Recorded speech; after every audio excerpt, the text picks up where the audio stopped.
우리가 기도의 자리에 모여 있는데 이 기도의 자리에 나아왔다는 것은 그 자체로 어떤 의미를 가진다고 생각을 하십니까? 하나님의 일이 이루어지기를 바란다라는 마음이 있는 것이죠. 그래서 적어도 우리 안에는 하나님의 뜻이라고 한다면 그렇게 진행되는 게 맞다, 이런 생각이 있습니다. 좀 힘들 수 있지만, 그게 그렇게 좋은 것은 아니지만, 그렇다 하더라도 하나님의 뜻이지만 너무 힘드니까 안 됐으면 좋겠다, 이렇게 생각하시는 분은 없으신 것이죠. 자, 그런데 모두가 그런 것은 아니라는 것을 알 수 있습니다. 하나님의 일에 대해서 분노하며 대적하는 무리들은 항상 있죠. 그래서 우리가 하나님의 일을 해갈 때에 하나님의 일이니까 잘 되겠지, 하나님께서 도와주시니까 순적하게 되겠지라고 생각하는 이런 순진함에서 벗어날 필요가 있습니다. 물론 하나님께서 우리를 도와주십니다. 안 도와주신다는 의미가 아니지만, 그러나 하나님이 도와주신다고 하는 것이 매번 일이 쉽게 잘 풀려간다는 것을 의미하는 것만은 아닙니다. 오늘 본문이 이것을 잘 보여주죠. 이스라엘 백성들은 하나님의 백성으로서의 정체성을 회복하기 위해서 무너진 성벽을 건축하려고 힘을 모았습니다. 이걸 본 외부 세력의 방해들이 기록이 돼 있죠. 이들이 가장 처음 보인 반응은 무엇이었습니까?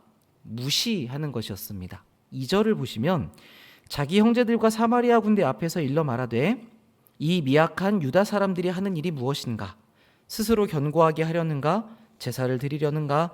하루의 일을 마치려는가? 불탄 돌을 흙 무더기에서 다시 일으키려는가 하고 암몬 사람 도비아는 곁에 있다 이르되 그들이 건축하는 돌 성벽은 여우가 올라가도 곧 무너질 것이다, 이렇게 이야기를 했죠.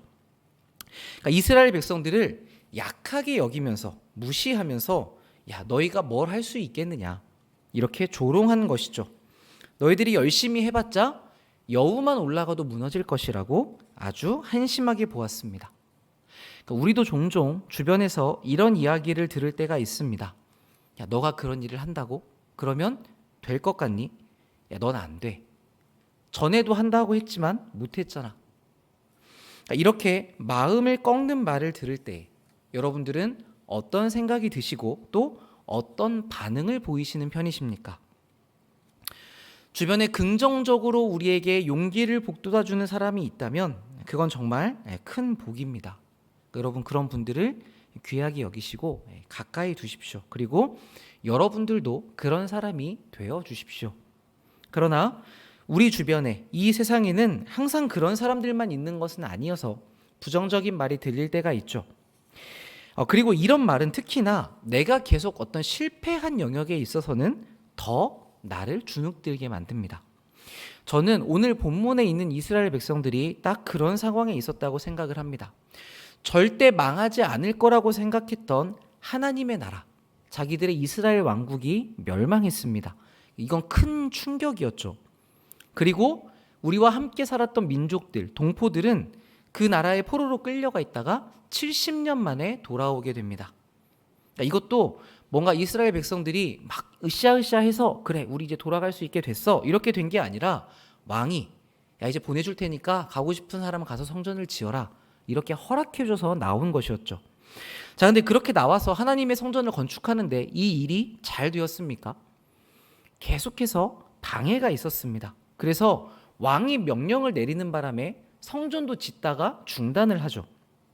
그렇게 10년이 가까운 시간이 지납니다. 그러자 하나님께서 더 이상 멈출 수는 없으니까 선지자들을 보내서 너네 성전을 다시 건축해라, 이렇게 독려하셨죠. 그래서 백성들이 이제 힘을 내서 다시 성전을 짓기 시작했습니다. 이때도 방해가 있었죠. 주변에서 또 공사를 막으려고 들었는데 하나님께서 도와주셔서 간신히 성전 하나를 완성합니다. 자, 그 성전이 완성된 뒤에 학자 에스라가 도착을 하거든요.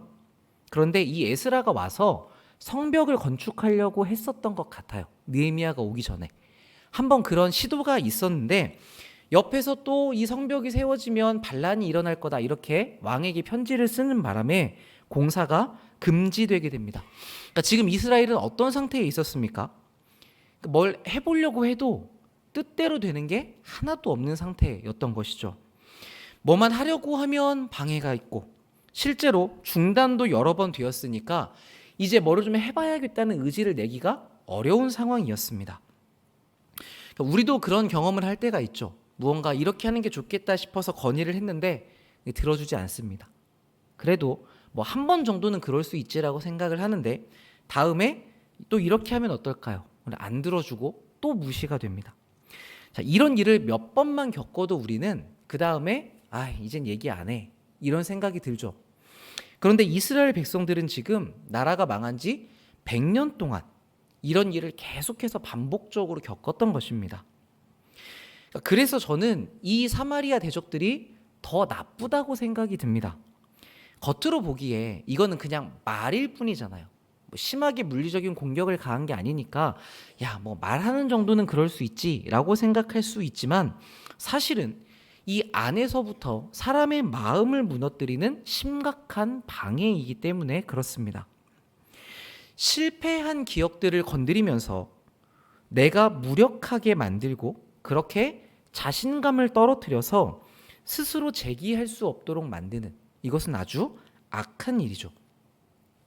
가끔 우리가 뉴스나 신문의 기사를 보면 부모에게 몇 년 동안 심한 학대를 당한 아이의 일 또는 학교에서 몇 년간 집단적으로 괴롭힘을 당하는 아이의 이야기를 보게 되는 때가 있습니다. 그러면 그 사건이 참 안타까워서 우리는 이렇게 생각을 하죠. 그렇게 힘들면 주변에 도움을 좀 청하지. 그렇게 어려우면 학교를 좀 옮겨보지. 그 상황에서 어떻게 좀 해결하기 위해서 노력을 좀 해보지 라는 생각을 합니다. 자, 그런데 여러분, 이 힘든 상황에서 누가 그런 생각을 안 해봤겠습니까?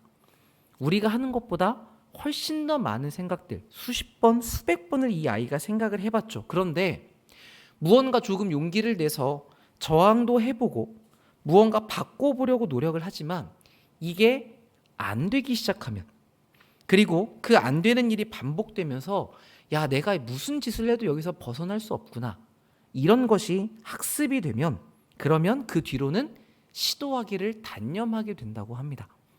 이걸 심리학자들은 학습된 무기력이라고 표현을 하거든요.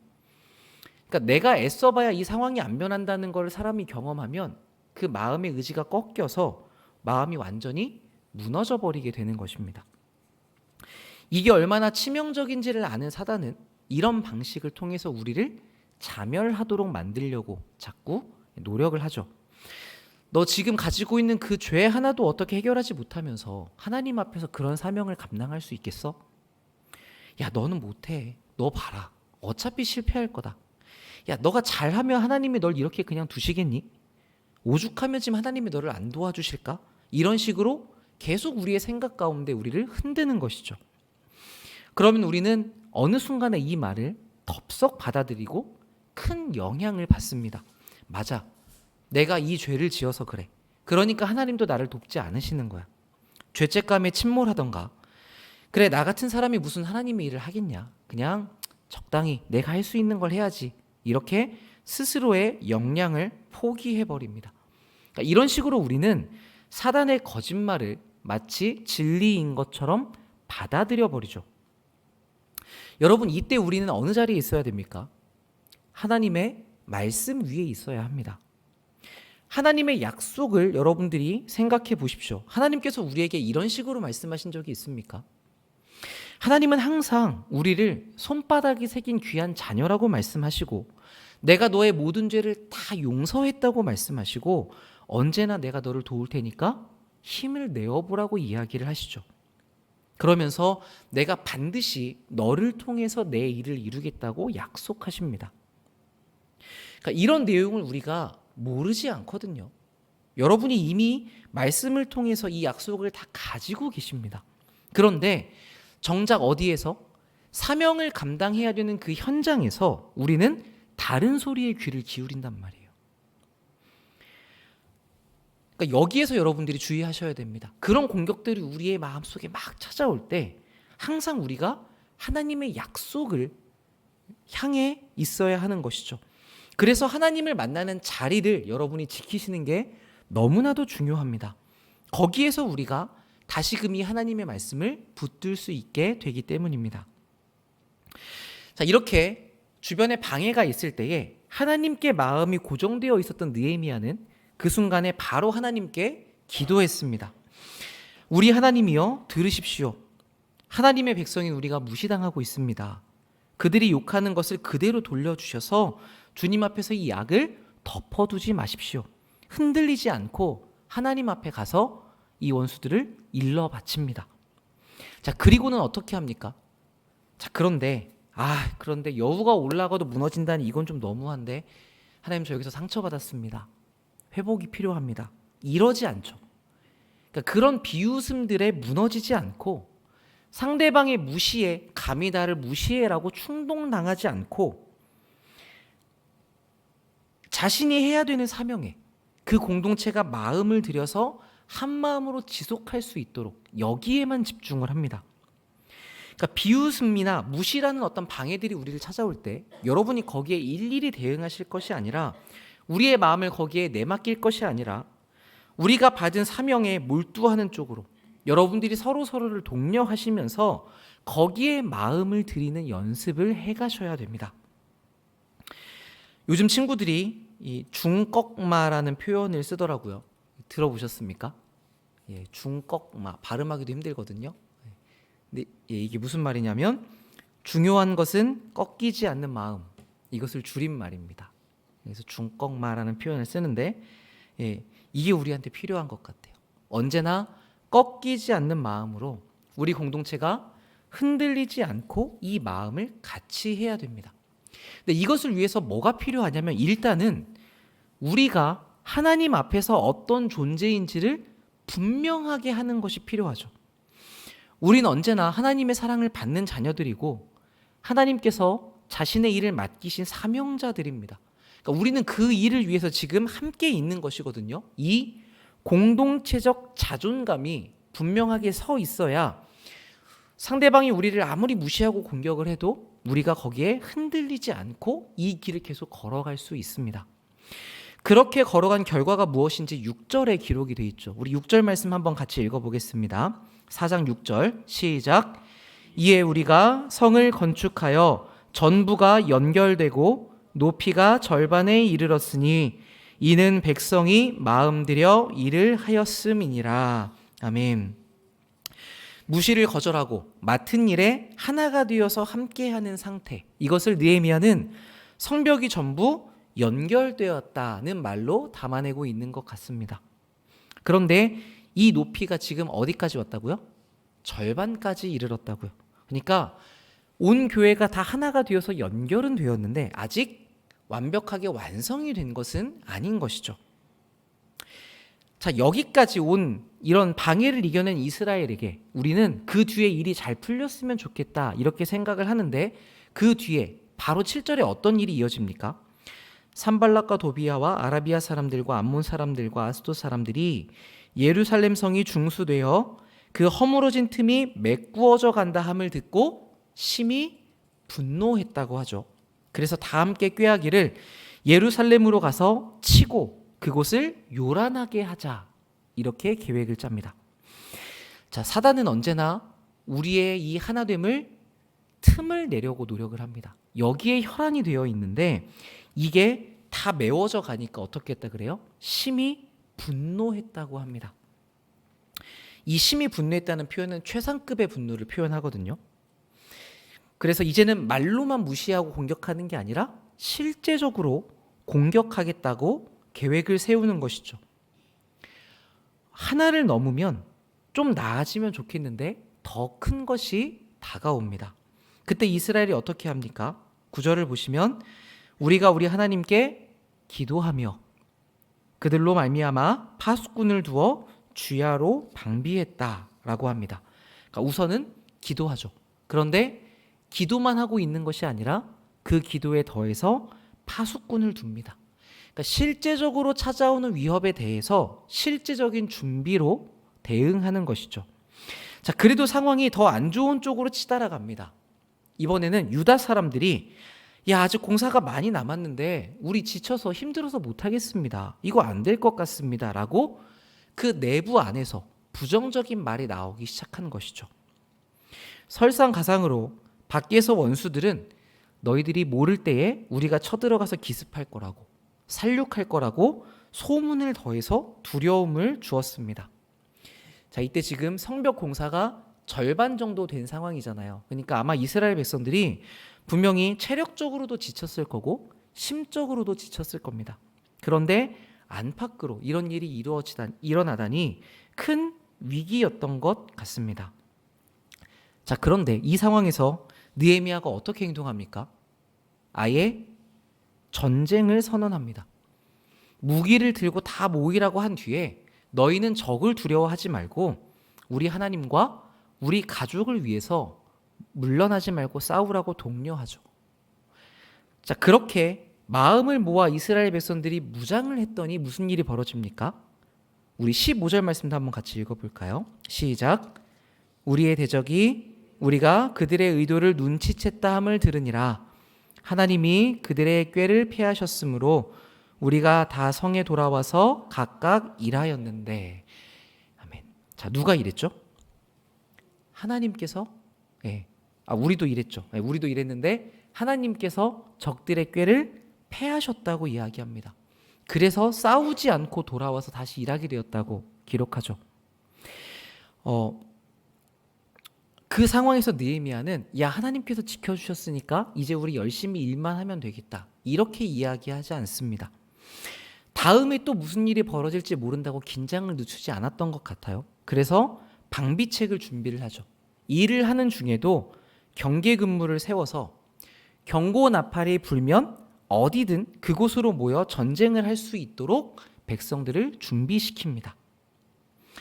자, 여러분, 이때 이스라엘 백성들이 어떤 상태였습니까?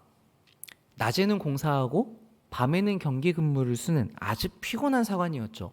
그런데 정신적으로는 어땠을까요? 언제 적군이 쳐들어올지 모른다라고 바짝 날이 서 있었기 때문에 지금 전쟁 중에 있다는 경각심을 가지고 있었을 겁니다. 그러니까 우리가 흔히 영적인 전쟁이라고 말하는 것을 이 백성들은 지금 피부로 또렷이 느끼고 있는 상황이었던 것이죠. 그래서 다들 편히 옷을 벗지도 않고 무기도 내려놓지 않았던 것 같습니다. 그러니까 매 순간을 긴장 가운데 깨어 있었던 것이죠. 저는 이 부분이 참 신선하게 다가왔습니다. 우리가 아는 하나님이라면, 우리를 지켜주실 수 있는 분이라면 지금 성벽을 건축하는 일에 집중할 수 있도록 주변을 다 이렇게 잠재워 주실 수 있잖아요. 우리가 기도하면 하나님께서 아무 문제도 없게 하셔서 우리가 성벽 짓는 일에 집중하게끔 해주실 수 있잖아요. 그런데 오늘 본문에서는 하나님이 그렇게 일하지 않으셨다는 겁니다. 죽음의 위협이 찾아오도록, 적들이 방해를 하도록 하나님이 그 상황을 두십니다. 자, 그러면 이 상황에서 이스라엘 백성들이 두렵고 지쳐서 못하겠다고 멈출 수도 있지 않습니까? 유다 자손들이 얘기했잖아요. 우리 너무 지쳐서 못할 것 같습니다. 그래서 야, 그러면 더 이상 위험하니까 그만두자, 이렇게 공사를 멈출 수도 있었겠죠. 그랬다면 앞에 이스라엘 역사에서 반복되었던 것처럼 이 성벽 공사가 또 절반에서 멈춘 채로 시간이 흘렀을지도 모릅니다. 자, 그런데 이 상황에서 백성들이 전쟁을 선포하고 맞서 싸우자, 그때 하나님께서 일을 하시는 것을 보게 되죠. 그러니까 우리가 보통 생각하는 것과는 순서가 조금 다른 것입니다. 제가 보기에는 이스라엘 백성들이 이제 무기를 들고 경계를 쓰면서 방비를 잘 하자 적군들이 그 모습을 보고 지금 기습이 안 되겠구나 라고 생각하고 공격해 들어오지 않았던 것 같습니다. 그러니까 우리의 마음을 다해 하나님의 일을 수행하자, 우리가 더 긴장해서 깨어있자 라고 작정하고 행동한 이스라엘의 모습을 하나님께서 사용하셔서 적군들을 물려보내셨던 것이죠. 자, 하나님께서 왜 이렇게 하셨을까요? 성벽 짓는 것에 집중하기도 쉬운 일이 아닌데 주변 정리를 해주시면 참 좋을 텐데 왜 이런 상황 가운데 이스라엘 백성들을 두셨을까요?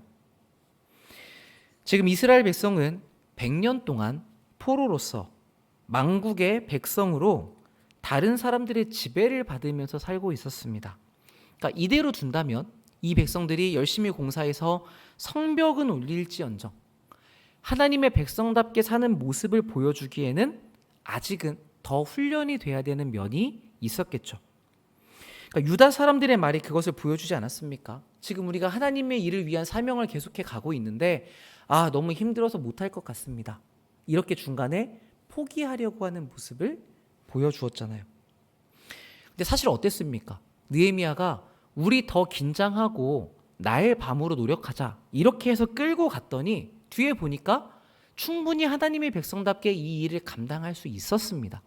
근데 유다 백성은 자기들이 할 수 있는 능력을 가지고 있었음에도 불구하고 힘드니까, 방해가 있으니까, 지치니까 포기하고 싶다, 이런 마음을 갖고 있었던 것이었죠.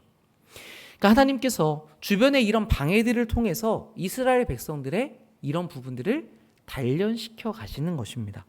마치 출애굽 백성들을 광야에서 훈련시키셨던 것과 같이 말입니다. 자, 지금 우리가 계속 주일 말씀을 통해서, 또 우리 금요일 말씀을 통해서, 수요일 말씀을 통해서 하나님의 뜻이 무엇인가라는 것을 살펴볼 때에 하나님의 뜻이 어디 있다고 우리가 방향을 가지고 있습니까? 가장 크게는 하나님의 나라가 이루어지는 것, 여기에 하나님의 뜻이 있다고 우리가 진행해 가고 있습니다. 근데 여러분, 하나님의 뜻이 어디에 이루어지는 것입니까? 하나님의 뜻은 우리에게 이루어지죠. 그리고 우리로 인해서 이 세상 가운데 드러나게 되고, 그리고 우리를 통해 다른 사람들에게 확장되어집니다. 그래서 언제나 하나님의 목적은 우리들의 성숙함, 우리들의 자라남에 있습니다.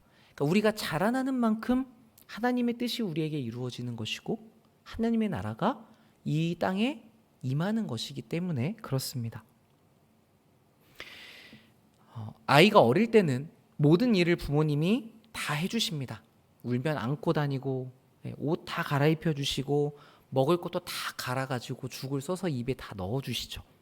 그러니까 아기는 가만히만 있으면 모든 일이 다 됩니다. 그런데 계속 그렇게만 있을 수는 없죠.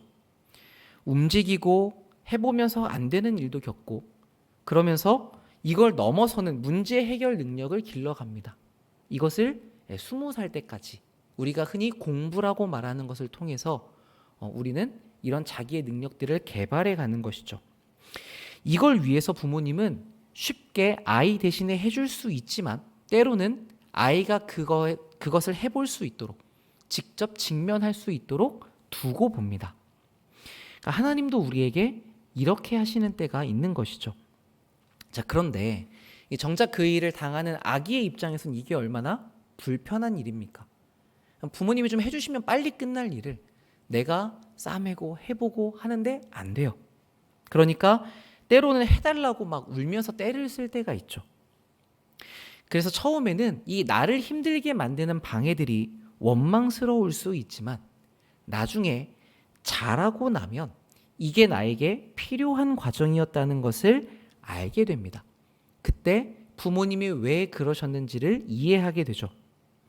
자, 그런데 여기서 더 잘하게 되면 보통은 그 자란 아이가 부모가 되는 일을 경험하고 나면 해주는 게 훨씬 더 편한 일인데도 참으면서 내가 해낼 수 있도록 응원하셨던 부모님의 심정을 깨닫는 데까지 가게 됩니다. 그러니까 하나님도 우리를 여기까지 이끌어 가시는 것 같아요. 우리가 하나님이 해주시면 수월하게 할 수 있습니다. 그렇게 나를 완벽하게 도우실 수 있는 하나님을 안다면 이제는 그 정도를 넘어서서 다르게 일하시는 하나님에 대해서도 배워가야 하는 과정들이 있는 것이죠. 이 하나님의 양육하심은 오늘의 우리들을 향해서도 여전합니다. 그래서 우리 각자의, 또 우리의 가정에, 그리고 우리의 교회에도 하나님의 일을 해갈 때에 이런 방해들과 위협들과 두려움들이 있을 수 있습니다. 하나님이 도와주시면 없을 거야, 이렇게 생각하기보다는 그럴 가능성이 있다고 여러분이 마음의 준비를 해두시는 것이 훨씬 유익할 것 같습니다. 왜냐하면 제가 보기에 여러분들이 하나님의 뜻을 이루기 위해서 하나씩 잘 나아가시는 것처럼 보이기 때문입니다. 다만 우리에게 주어지는 이 방해는 우리를 망하게 만들려고, 우리를 힘들게 괴롭히려고 있는 것이 아니죠. 하나님의 자녀다운 성장을 위한 훈련으로 우리에게 주어지는 것입니다. 그러므로 여러분들 이 하나님의 뜻을 잘 이해하시고 하나님의 계획 안에서 걸어가실 때에 여러분들을 덮치는 두려움들에 놀라서 하나님 피하기를 구하거나 해결해 달라고 마냥 그렇게 기도하시기보다는 내가 믿음으로 싸워보겠다고 그렇게 작정하며 용기를 내보겠으니 거기에 필요한 지혜와 도움을 주십시오라고 구하는 그런 열정과 의지와 담대함을 가지는 주님의 백성들이 되셨으면 좋겠습니다. 제가 지금 볼 때 우리 교회는 많이 연합되어져 가고 있는 것처럼 보입니다. 어떻게 보면 오늘 이 느헤미야서에서 본 것처럼 같이 연결이 되었지만 아직은 절반 정도 쌓여진 성벽처럼 보일 수 있습니다. 이때 더 강한 공격이 있을 수 있겠죠. 그러니까 여러분들 거기에 흔들리지 마시고 더 마음을 분명히 하시고 우리가 더 깨어서 기도함으로써 그 분명한 헌신의 다짐 위에 일하시는 하나님의 역사하심을 함께 볼 수 있으면 좋겠습니다. 오늘도 우리 몇 가지 같이 기도하도록 하겠습니다.